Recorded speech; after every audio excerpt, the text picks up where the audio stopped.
Bonjour les coquettes, bienvenue sur ma chaîne, j'espère que vous allez bien. Aujourd'hui, l'une de mes vidéos préférées du mois, le bilan palette. Alors oui, effectivement, c'est mes vidéos préférées parce que je parle de palette. Vous savez que c'est mon sujet préféré dans la beauté et c'est toujours un plaisir de remettre les doigts dedans, de me remémorer qu'est-ce que j'ai fait comme look, qu'est-ce que ça m'a inspiré, quelles ont été les textures, etc. Et c'est toujours un plaisir de vous présenter les palettes du mois et de refaire un petit point aussi sur les looks du mois. Donc sans plus attendre, c'est parti. Alors, c'est un classement, effectivement, de ma... J'ai pas envie de dire moins bonne expérience parce que ce mois-ci, il n'y a pas eu de flop. Il n'y a eu aucun flop. J'ai aimé toutes les palettes que j'ai manipulées. J'ai aimé tous les looks que j'ai fait. Il n'y a vraiment pas eu de catastrophe. Mais voilà, il faut bien faire un classement. Et donc, du coup, c'est mon classement par rapport à mes attentes, par rapport à mes goûts, par rapport à ma créativité. Mais toutes les palettes que je vais vous présenter aujourd'hui fonctionnent bien. La dernière dans le classement, elle est dernière, mais vraiment par sa color story et parce que c'est pas ce qui me fait le plus vibrer. Il s'agit d'une palette de la marque Cara Beauty. Alors je vous ai fait une vidéo dédiée où j'ai testé 3 palettes, donc vous avez 3 looks différents. Si vous ne l'avez pas vu, je vous la remets ici. Et donc la dernière de mon classement, c'est une de ces palettes.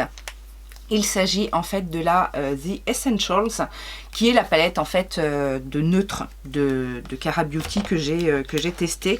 Mais vraiment, c'est juste parce que c'est une palette basique de neutre. Et si je me souviens bien, j'avais un peu reproché qu'il n'y ait pas de fard lumineux pour éclaircir le dessous de sourcil, etc. Mais sinon, en termes de qualité, on est bien. On a un joli camailleux de teintes. On a une belle harmonie entre les teintes chaudes, les teintes froides, les teintes neutres. On a des petits toppers qui fonctionnent très bien, démétallisés. Non, franchement, c'est une bonne palette. C'est juste que, voilà, c'est pas la plus exceptionnelle en termes de color story, pas la plus originale, quoi. Mais par contre, on notera le format qui est pratique, voilà. Il y a un grand miroir à l'intérieur. Non, franchement, je peux pas dire du mal de cette palette. C'est juste que, voilà, quoi. Alors ensuite... c'est pareil, c'est une très bonne palette. J'ai aimé manipuler les fards, les couleurs sont très jolies, etc.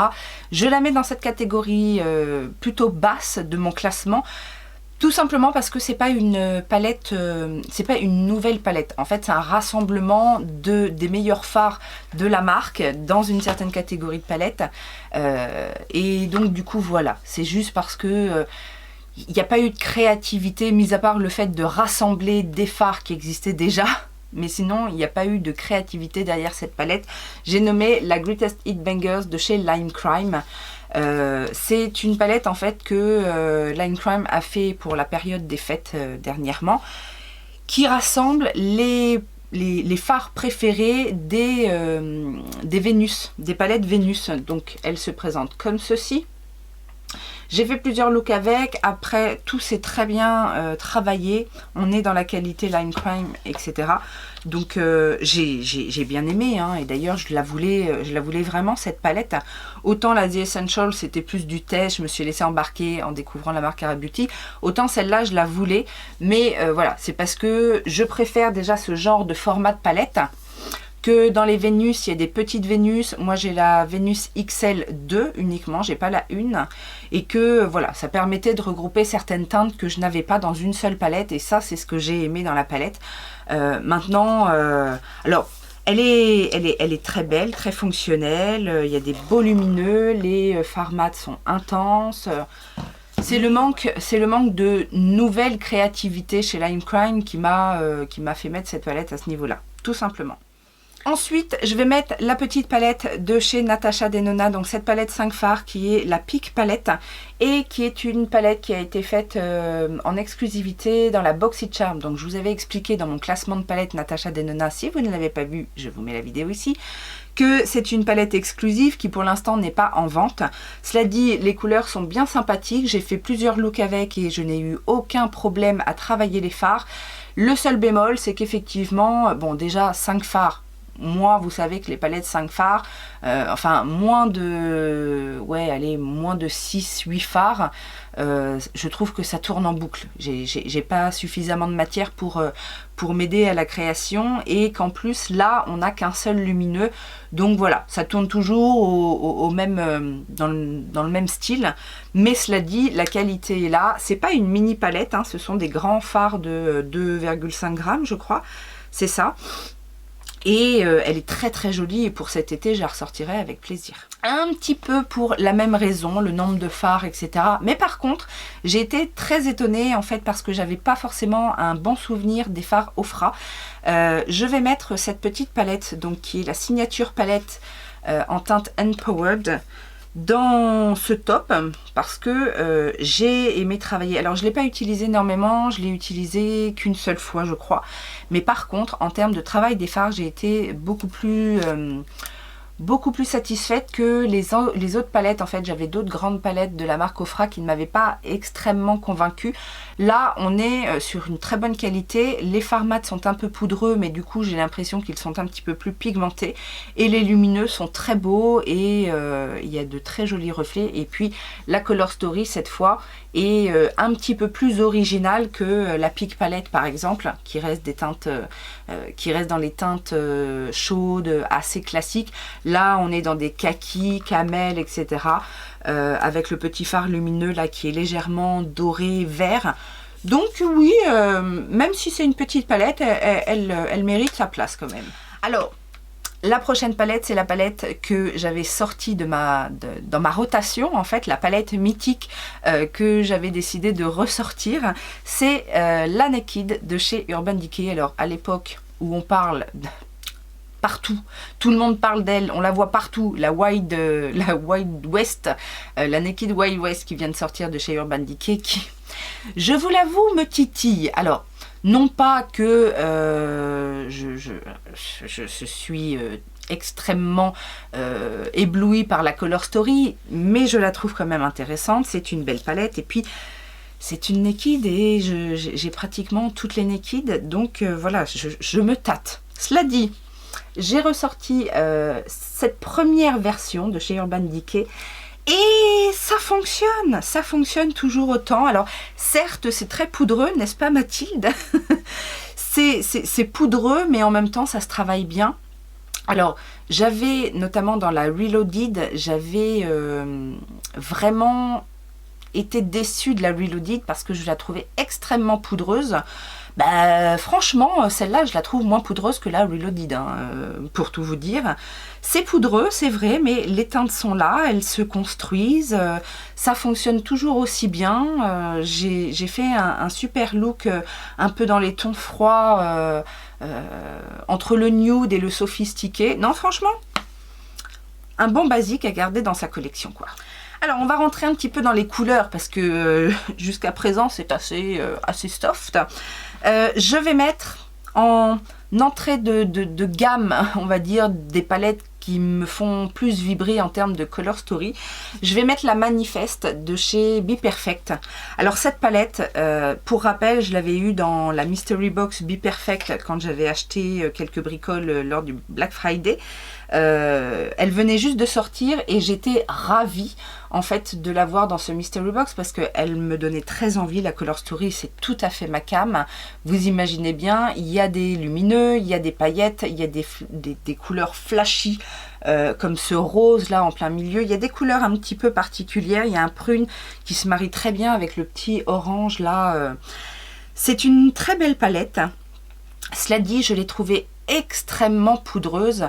Quand on voit par exemple ce qui peut se faire dans les Carnival XL Pro, et ça n'a rien à voir. Les Carnival XL Pro par exemple ne sont pas poudreuses du tout, c'est même le contraire, c'est une texture un peu crémeuse, limite parfois difficile à prélever, alors que là on est sur une texture hyper poudreuse qui fait beaucoup de chutes, et comme c'est très pigmenté, bah, du coup il faut faire attention quand même à pas se foirer au niveau du teint. Donc c'est une belle palette. En termes de color story, elle est magnifique, le design est très beau, le format me plaît beaucoup aussi, mais je lui reprocherais ça en fait. Je lui reprocherais d'être un petit peu trop poudreuse et parfois un peu difficile à manipuler. Alors, ça a été une très très belle révélation, hein, je vous en ai parlé dans cette vidéo dédiée. Cara Beauty a vraiment attiré mon attention, et puis comme c'était pas quelque chose que je travaillais depuis des mois et des mois, je me suis un peu lancée comme ça dans la découverte de la marque un peu par hasard, grâce à une opportunité en fait, mais c'est vraiment une belle découverte et je suis ravie d'avoir fait ce craquage intempestif. Et donc je vais mettre à cette position là la Make a Statement, qui est cette palette en forme de magazine un petit peu. Alors il y en a plusieurs, il y a 3 ou 4 color story, et la Make a Statement se présente comme ceci. Donc il y a des fards pour les yeux, il y a également bronzer, highlighter. Les couleurs sont très belles. L'harmonie, j'aime beaucoup en fait l'harmonie, le fait qu'il y ait une rangée de bleu, vert. Alors vous avez des mats, vous avez des couleurs très intenses, vous avez des couleurs très lumineuses, très métalliques. Et il y a ce petit côté avec des couleurs que j'ai l'habitude de travailler, du violet, du rose. Et alors les paillettes jaunes, hein, vous vous souvenez à quel point elles étaient magnifiques. Donc non, ça c'est une très très jolie palette. Original, bien pensé, avec un petit design sympathique, le fait que ce soit comme un petit magazine à ouvrir, j'aime beaucoup. Une palette, franchement j'y croyais pas. Déjà quand elle est sortie, j'ai beaucoup réfléchi à savoir si je l'achetais, si je l'achetais pas, et puis comme la marque au niveau des fards à paupières, c'est pas non plus la marque qui me fait vibrer. J'ai hésité jusqu'au moment où je suis tombée sur une super promo, et là je me suis laissée tenter, mais j'avais quand même un petit a priori parce que les revues que j'avais vues de cette palette n'étaient pas... Enfin, il y en avait plein qui disaient quand même pas mal de mal, des fards lumineux, voilà, c'était pas la palette du siècle. Et ben moi je l'ai adorée, encore une fois. La fille qui va souvent à contre-courant, c'est moi. La Pumpkin Spice de Too Faced, j'ai trouvé cette palette magnifique. Les couleurs sont super intenses, les fards lumineux, alors certes, ont besoin d'une certaine manipulation, soit avec un pinceau légèrement mouillé, soit au doigt, soit avec un embout mousse, mais l'impact il est là, et j'ai fait plusieurs looks avec, et à chaque fois j'ai trouvé que les fards se fondaient bien. Enfin non, j'ai adoré cette palette, donc, et en plus elle sent super bon, et en plus elle va très bien avec le rouge à lèvres du mois que j'ai adoré, le Pumpkin Spice de Too Faced, également en Melted Matte. C'est bon, maintenant vous le savez, c'est mon rouge à lèvres préféré du mois. Donc c'est pas ma palette préférée, mais comme je m'attendais à une qualité moindre, bah, du coup je la mets là, voilà. Quatrième position, bah oui, on arrive vraiment dans le top du top. Encore une Cara Beauty. Alors, je la mets là. Peut-être qu'elle aurait pu aller plus haut si j'avais un peu plus intensifié mes tests. Mais déjà, rien que par la Color Story, j'étais vendue. Il s'agit de Life of the Fiesta, donc qui se présente comme ceci. C'est la troisième qui faisait partie en fait du crash test de la revue que je vous ai fait sur Cara Beauty, mais parce que voilà, la Color Story c'est mon univers, c'est-à-dire qu'il y a plein de vert, il y a du violet, il y a même un petit peu de neutre si on veut, il y a des paillettes pressées qui sont très bien, il y a des fards rose, violet, jaune, orangé, il y a tout ce que j'aime, et ça fonctionne, et ça me donne envie de créer effectivement. Donc voilà, il y en a d'autres encore à tester, des Cara Beauty, mais on va prendre le temps. Il y a d'autres choses à voir aussi entre deux. Et on va passer maintenant au top 3. Alors, en troisième position, top 3, mais j'ai envie de vous dire, elles sont au même niveau dans mon cœur, parce que ce sont des palettes qui, en termes de travail de fard, n'ont fait aucun défaut. Les couleurs, les color story et les couleurs sont magnifiques, Et en plus, je les ai eus avec des belles promotions. Donc, c'est des achats Black Friday et compagnie. Donc, que voulez-vous? C'est des palettes qui, à la base, ne sont pas des tout petits prix. Mais au final, je suis ravie parce que, du coup, en termes de rapport qualité-prix, pour ma part, c'est imbattable. La première dont j'ai envie de vous parler, c'est la Naughty Palette de chez BH Cosmetics. Vous m'avez vu l'utiliser dans un look neutre, puisque j'avais fait une vidéo spéciale Team Nude. Si vous ne l'avez pas vue, je vous la remets ici. Elle fonctionne, c'est une palette qui fonctionne à ce niveau-là. Vous avez... en fait, il y a beaucoup de choses dans cette palette. Peut-être même un peu trop. On pourrait croire qu'il y a un petit peu trop de thèmes, finalement, ça part un petit peu dans tous les sens, puisque on pourrait se dire, bon, c'est soit du neutre chaud, soit des verts kaki, mais en même temps, il y a un violet qui se pointe là, et puis qui nous dit merde, puisque il est là, on se demande pourquoi. Il y a des superbes toppers, ça c'est un superbe topper. Les couleurs kaki, là j'ai fait un look avec, j'ai trouvé ça magnifique. Vous avez été nombreuses aussi à me dire que le look était super beau. Les couleurs neutres sont bien pensées. On a des jolies couleurs, notamment entre ce camel ici. Et là on a une couleur qui tire un petit peu vers le ocre, terre de sienne. Enfin... il y a beaucoup de choses, mais du coup, elle donne envie de beaucoup l'utiliser, finalement.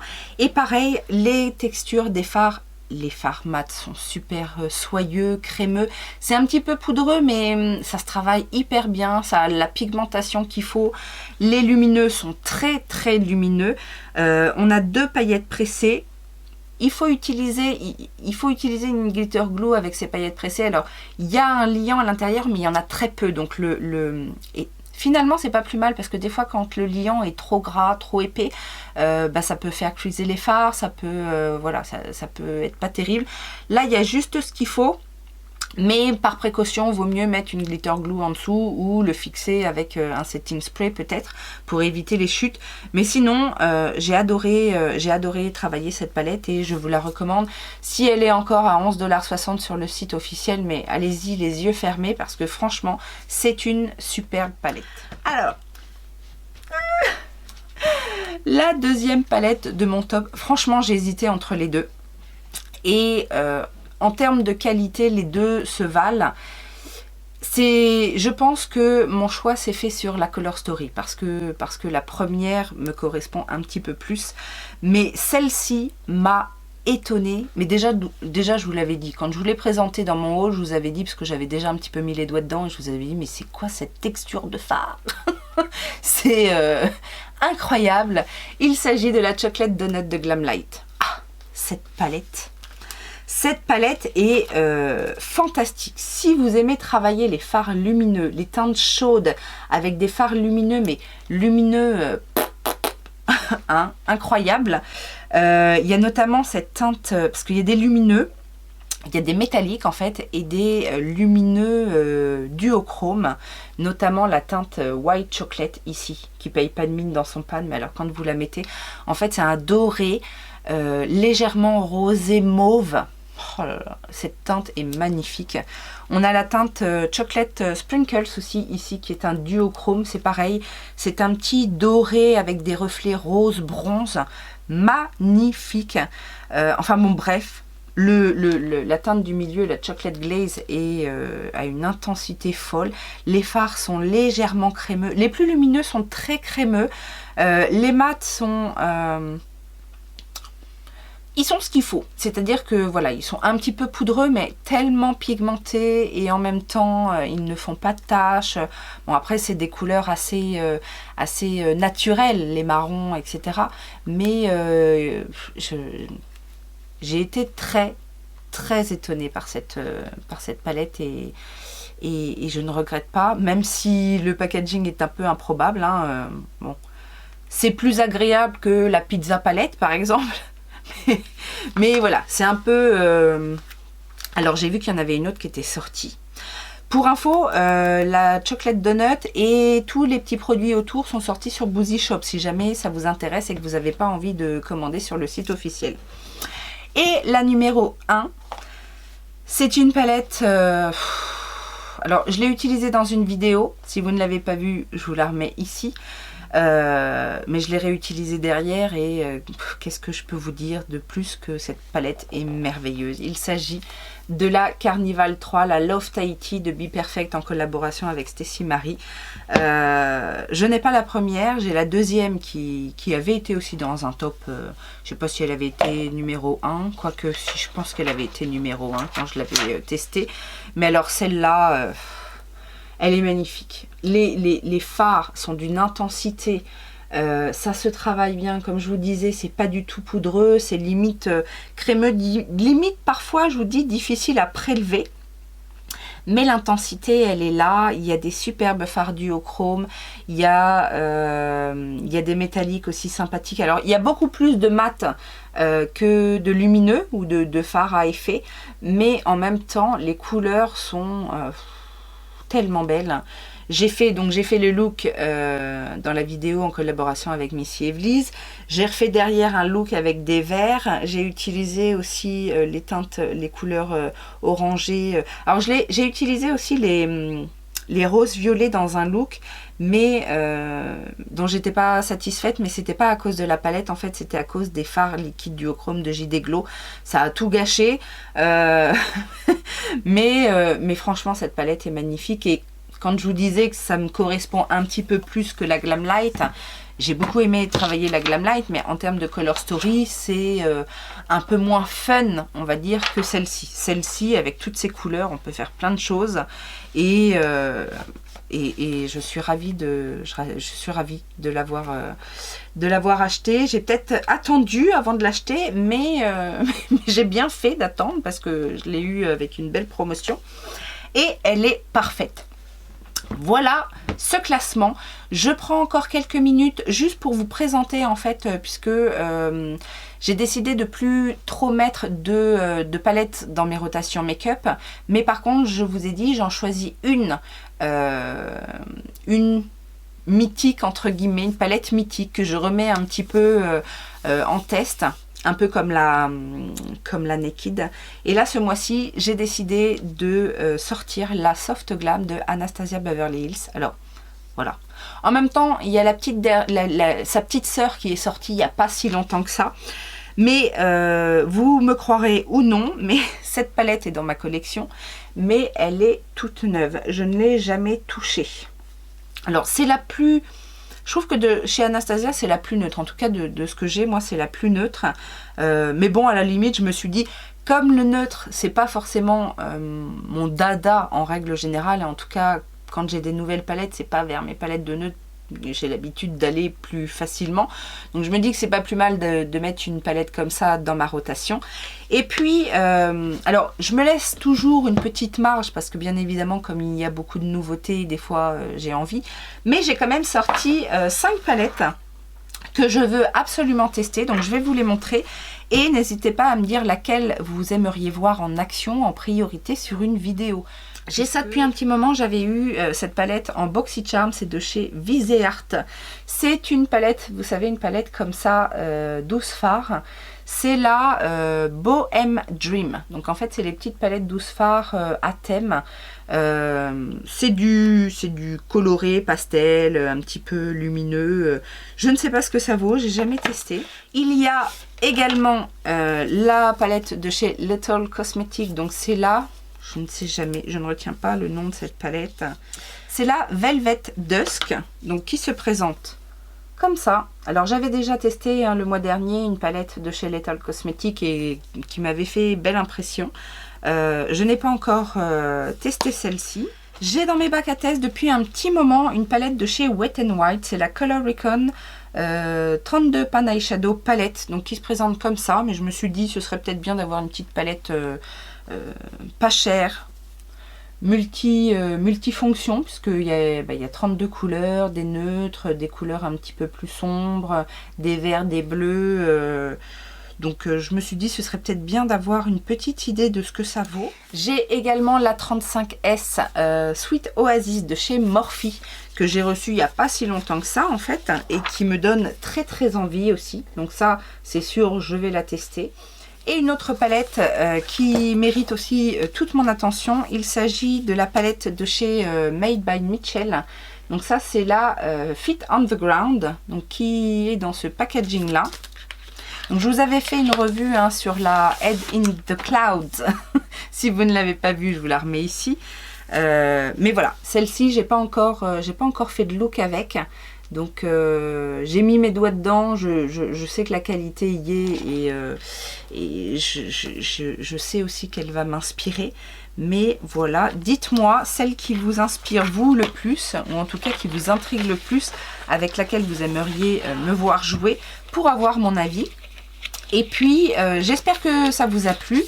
Je vous ferai un look, puisque si je tant faire se peut, j'espère pouvoir vous faire à chaque fois un look, un petit Get Ready With Me avec tous mes favoris du mois. Donc vous avez vu normalement mes favoris du mois tout confondu. Là vous avez les palettes et du coup je vous ferai un petit Get Ready With Me avec les meilleurs produits pour que vous ayez une petite idée du rendu et de l'utilisation des produits. Voilà. Je vous laisse mettre les petits pouces en l'air, votre commentaire. N'hésitez pas à vous abonner si vous débarquez un petit peu par hasard. Et puis, en attendant une prochaine vidéo, je vous fais plein de gros bisous. Ciao, ciao!